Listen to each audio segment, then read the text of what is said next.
before we start working on this chair, make sure that your chair is unplugged. Okay, so if you have a Chairman chair stuck on the bottom and the lift motor is not working, I'm going to explain how to get the chair up and remove the lift motor. First, you need to take the seat pan out.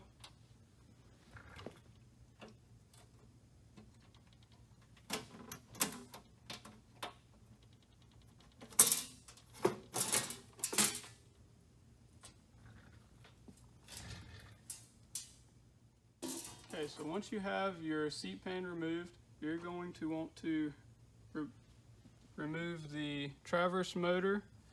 First, you're going to want to unplug the motor, and you're going to use a 3/16 Allen wrench.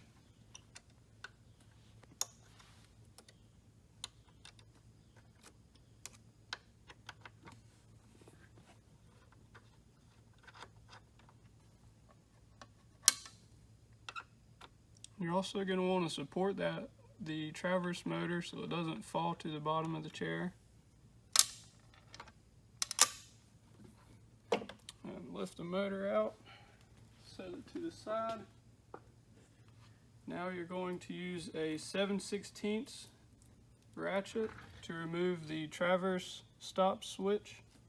First, you're going to still want to unplug that.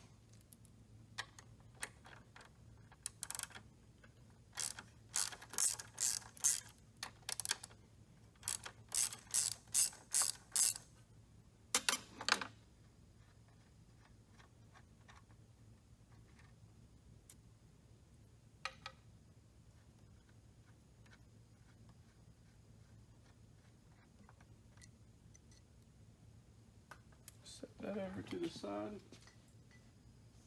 And you can either screw the bolts back into the holes so you do not lose them, or set them over to the side just so they're out of the way.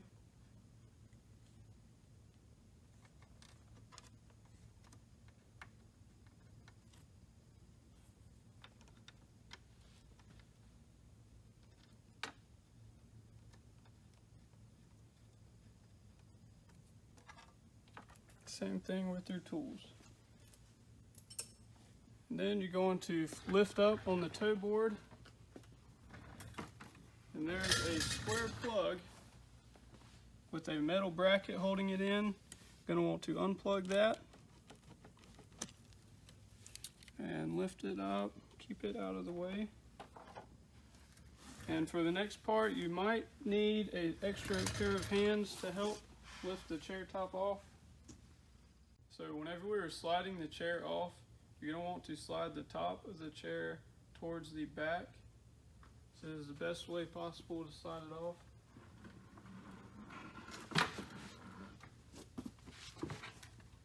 Set it down somewhere. Okay, to remove these side wood skirts, there are two brackets holding them on with a screw in each. And you will have to remove one screw. It should be at the front and the back to be able to remove the side wood. Okay, in order to remove the bellows, you will need to remove the 6 screws at the top. There are 3 on each side. So once you have the 6 screws out of the top of the bellows, there is a bottom lip that the bellows wrap around on a piece of metal that holds the bottom down. I want to lift that around all the way around the chair.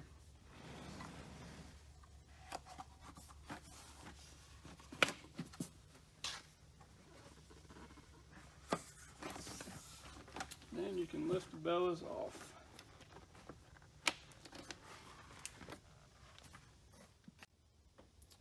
Okay, so the next step is you're going to want to remove this back plate.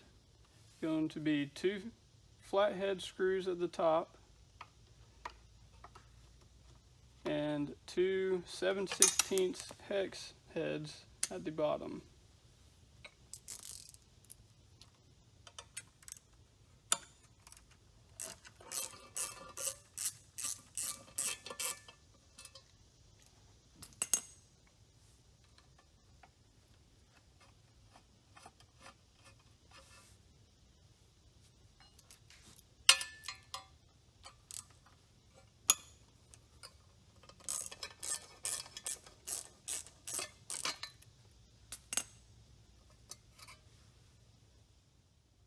Okay, so in order to be able to lift the base up to get it on a block to replace the lift motor, you're going to need to remove this bracket that holds this screw down.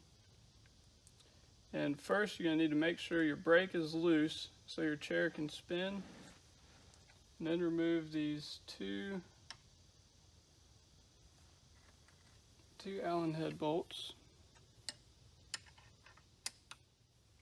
Okay, so once you have removed the 1/4-inch Allen head bolts that hold down the brake, you're going to need, it's much easier with a second person, going to need them to lift up on the motor or on the base, and you're going to place a board under there, preferably a 2x4, a little bit higher. That is roughly between 6 and 8 inches. That gives you plenty of working room whenever you're removing the lift motor and replacing it. Okay, so whenever you're going to remove the lift motor, first step is you're going to unplug the lift motor. Then take this tensioning band off. Takes a flathead. Don't have to unscrew it all the way, just enough to where it's loose enough to slide over the motor.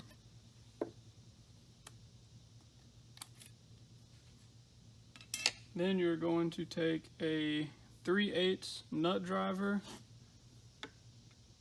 and there are 4 hex nuts off.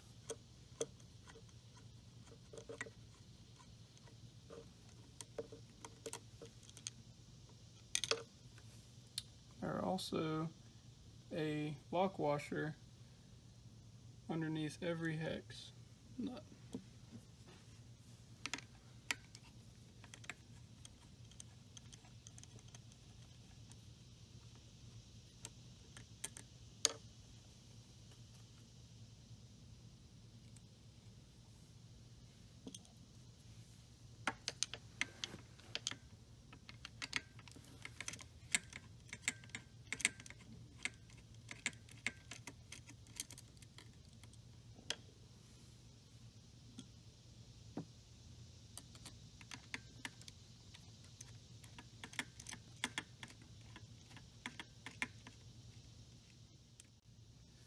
Okay, so since you have the brake unbolted from the chair, this lift motor mount will want to kind of rotate and pivot. So you might need to take your other hand and just to stabilize this mount, and you want to kind of drop the top of the motor down, and it loosens the tension on this drive belt, so you can slide this drive belt right off.